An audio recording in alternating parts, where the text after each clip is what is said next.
माननीय श्री राम जी 3 मिनट। धन्यवाद मान्यवर कि आपने मुझे बोलने का अवसर दिया और साथ ही मैं आभार व्यक्त करता हूं अपनी पार्टी की मुखिया आदरणीय बहन कुमारी मायावती जी का भी।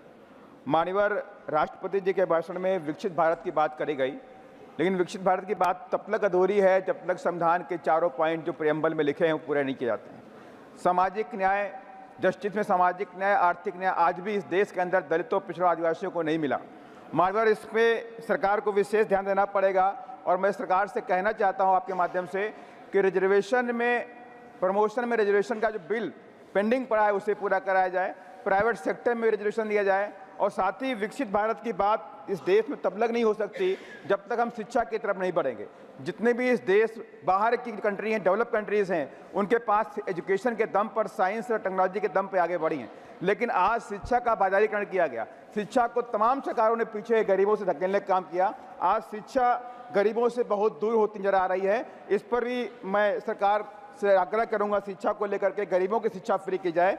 साथ ही जातिवाद एक बड़ा जहर है, जब तक सोच विकसित नहीं होगी, जातिवाद से बाहर नहीं निकलेंगे तो बात नहीं बनने वाली। पूरे देश के अंदर जातिवाद की घटनाएं बढ़ी, अत्याचार की घटनाएं बढ़ी। अभी कुछ दिन पहले उत्तर प्रदेश के फिरोजाबाद में एक दलित युवक को थाने में और वहाँ पे जेल के अंदर पीट के मार डाला गया और ऐसी कई घटनाएं देखने को मिलती हैं। मानवर, एक दुर्भाग्य की घटना घटी हरिद्वार के अंदर, एक 13 साल की बच्ची के साथ कई लोगों ने बलात्कार किया। ये घटनाएं दुखद है मानवर, इन पर भी सरकार को रोक लगाना चाहिए कि ऐसी घटनाओं की पुनरावृत्ति देश में नहीं होनी चाहिए।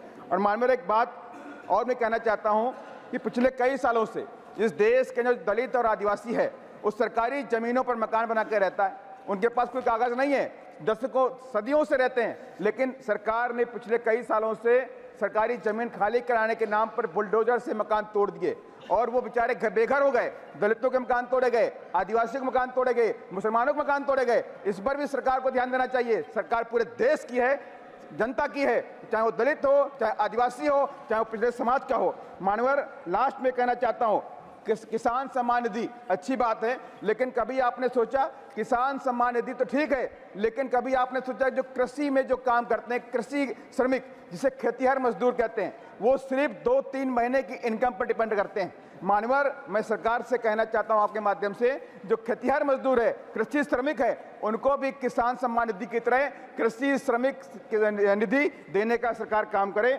और साथ ही मैं आपके माध्यम से कहना चाहता हूं कि SC/ST जो हैं, आर्थिक न्याय कैसे मिलेगा? SC/ST OBC के लोगों को उनके अपने पैर पे खड़ा करना पड़ेगा।